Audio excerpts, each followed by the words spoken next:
નમસ્કાર, મારું નામ ચાવડા ભાવેશકુમાર દેવરાજભાઈ છે।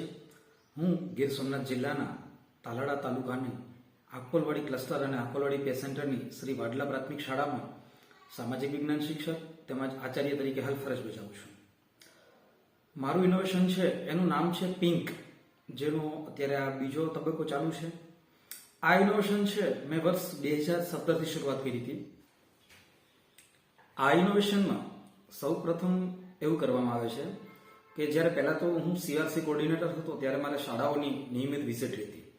આ વિઝિટમાં પ્રાર્થના કાર્યક્રમ ચાલુ હોય ત્યારે બાળકોને અમુક પ્રકારના પ્રશ્નો પૂછવામાં આવતા। આ પ્રશ્નો પછી મને એવું જણાવ્યું કે બાળકો છે એમને યુવાન સંબંધિત માર્ગદર્શન પણ નથી અને સારા સ્પર્શ અને ગંદો સ્પર્શ એની પણ જાણકારી નથી। વર્ષ 2017 એટલે કે 1/9/2017થી આ ઇનોવેશનની જ્યારે શરૂઆત કરવામાં આવી ત્યારે આ ઇનોવેશનનો લાભ છે એ 28 શાળાના 2467 બાળકો છે એમને લાભ લીધેલો। બીજો તબક્કો છે એ 1/1/2022થી શરૂ કરવામાં આવ્યો।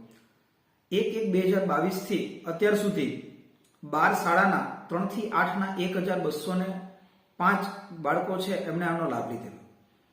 3 થી 5ના બાળકોની વાત કરીએ તો 3 થી 5ની બાળકોની સંખ્યા 468 છે અને 468 બાળકો છે એમણે પણ આમનો લાભ લીધેલો। આ ઇનોવેશનનો લાભ તમામ શાળાઓ લઈ શકે છે। હાલ એડોલેશન પ્રોગ્રામ ગર્લ્સ એજ્યુકેશન છે એના દ્વારા ઉજાસ ભણી કાર્યક્રમ ચાલુ છે અને ઉજાસ ભણી કાર્યક્રમની અંદર પણ એક ટોપિક સારો સ્પર્શ અને ગંદા સ્પર્શનો છે। તો ચાલો નિહાળીએ ઇનોવેશનની આ છેરી ઝલક। તમને એક શબ્દ આપીએ કે ખરાબ, ખરાબનો વિરોધાર્થી શું થાય? સારું, બરાબર। તો આપણે આ બે પ્રકારની આજે વસ્તુ છે અથવા તો એની વાત કરવાની છે। એ વસ્તુ છે એક સારો સ્પર્શ અને બીજો છે ગંદો સ્પર્શ। તમે ઘણી વખત તમારા કોરોના પછી તમારા મિત્રોને મળ્યા છો। આમ તો કોરોનામાં પણ આપણે એટલું બધું વાતાવરણ નહોતું એટલે વાંધો નહોતો, પણ આપણે સ્કૂલ જ્યારે ચાલુ થઈ ત્યારે આપણને એક આનંદ આવ્યો હતો કે નહીં? હવે બધા આવશે, બધા સાથે મળશું, રમશું, બરાબર? તો ત્યારે આપણે મળ્યા હશે, બરાબર? આમ કરીને કોઈક સાથે હાથ માર્યો હશે, કોઈક સાથે હાથ મિલાવ્યો હશે, થાય કે ના થાય? એટલે બે પ્રકારના જે સ્પર્શની આજે આપણે વાત કરવાની છે એમાં એક છે સારો સ્પર્શ અને એક છે ગંદો સ્પર્શ। એટલે કે સારો સ્પર્શ એટલે કેવો સ્પર્શ કે આપણને કોઈ અડે અને આપણને મજા આવે અથવા તો આપણને ગમે। કોણ આપણને અડે તો ગમે? અહીંયા આવી અને કોઈ આપણને ગાલ ખેંચે તો આપણને ગમે નહીં, પણ આપણની સાથે લાડ કરતા હોય આપણા મમ્મી કે આપણા પપ્પા કે દાદા કે તો આપણને ગમે। તો એ કયો સ્પર્શ થયો? સારો સ્પર્શ। પણ કોઈ એવી અજાણી વ્યક્તિ છે કે જે આપણને આવીને સ્પર્શે છે, કેવી કેવી જગ્યાએ સ્પર્શે છે? તો કે આપણા જે મોઢું છે એના ઉપર સ્પર્શે, આપણા શરીરના જે પ્રાઇવેટ પાર્ટ્સ છે એના ઉપર સ્પર્શે, તો આપણને કેવી ફિલિંગ આવે? ખરાબ ફિલિંગ આવે। જે ગંદી ફિલિંગ આવે એટલે એ કયો સ્પર્શ થયો? ગંદો સ્પર્શ અથવા તો ખરાબ સ્પર્શ થયો। તો આપણે જ્યારે આવો ખરાબ સ્પર્શ થાય ત્યારે આપણે શું કરવું જોઈએ? તો કે આપણે આપણા જે ટ્રસ્ટેડ વ્યક્તિ છે, આપણા મમ્મી છે, પપ્પા છે, એને તાત્કાલિક જઈને શું કરવું જોઈએ? એને કહેવું જોઈએ, એને જાણ કરવી જોઈએ। આપણા શિક્ષક છે એને આપણે જાણ કરવી જોઈએ, બરાબર છે? અને અથવા જ્યારે કોઈ આપણી પાસે હાજર ન હોય એથી પહેલાં તો આપણે જોરથી અવાજ કરી અને આપણા ટ્રસ્ટેડ વ્યક્તિ કોઈ પણ હોય એને શું કરવા જોઈએ? બોલાવવા જોઈએ, જોરથી અવાજ કરીને, અથવા તો એનો સામનો કરવો જોઈએ। અને એના માટે સરકારે એક સરસ મજાનો હેલ્પલાઇન નંબર પણ રાખ્યો છે। હેલ્પલાઇન નંબર છે, તમને બધાને યાદ રહી જાય એવો, ઊંધા એકડા છે 1098 1098 ઉપર તમે ફોન કરો એટલે તમારી હેલ્પ માટે એ લોકો ટૂંક સમયની અંદર આવી જાય છે। એટલે જ્યારે જ્યારે આપણે ગંદો સ્પર્શનો અનુભવ થાય તો આપણે આપણા ટ્રસ્ટેડ વ્યક્તિને જાણ કરી દેવી જોઈએ।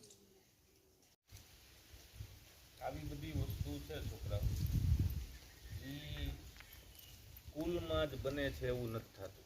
હા, બરાબર। ઘણીવાર તમને તમારા પરિવારમાંય, તમે જે રહ્યો છો એ શેરીમાંય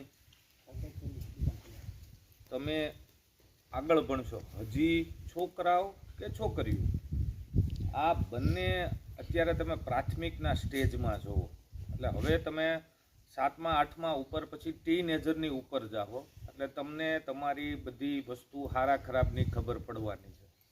ત્યારે તમારે એવું કોઈ વસ્તુ જે આપણી બાજુમાં જ ન આવે એનું એક અંતર રાખવાનું હંમેશા. અને આપણે એક વસ્તુ કે આપણે અહીંથી 1 થી 7 ધોરણ ભણ્યા, 8 ધોરણ સુધી આપણે આપણી સ્કૂલમાં ભણ્યા. હર્ષદ સાહેબ છે, નાઘેરા સાહેબ છે, કપિલ સાહેબ છે, વોટેવર આપણે, હું છું કે આપણે બધાય સાહેબો હાયરે જમીએ છીએ, હાયરે આ બધી એક્ટિવિટી કરતા હોય, એક પરિવારની જેમ રહી છીએ. એ જે સંકલ્પના છે એ 100% અહીંયા તમે સારું લઈને ગયા છો તો તમને આગળ સારું જ મળશે. પણ એમાંથી કોક એકાદો એવો વ્યક્તિ હોય તો એને પારખવાની જરૂર છે, ખાસ કરીને દીકરીઓને.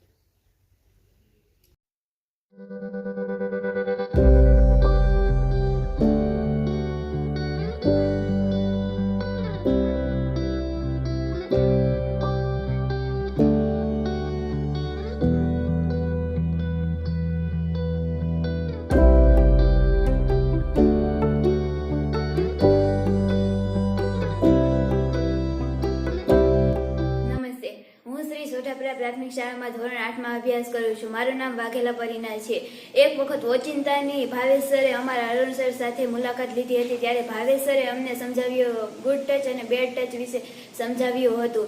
ત્યારે જેના લીધે અમારા મનમાં જે ડર હતો તે ડર ઓછો થઈ ગયો અને મેં ઘરે જઈને મારા માતા પિતાને અને ભાઈ બહેનને સમજાવ્યું. ત્યારે મારા માતા પિતાના મનમાં જે દીકરીઓ પ્રત્યે ડર હતો તે તરત જ ઓછો થઈ ગયો. ભાવેશ સાહેબ, તમારો ખૂબ ખૂબ આભાર. તમારા કારણે, તમારા આ કાર્યથી મારો ઉચ્ચ અભ્યાસ બગડશે નહીં.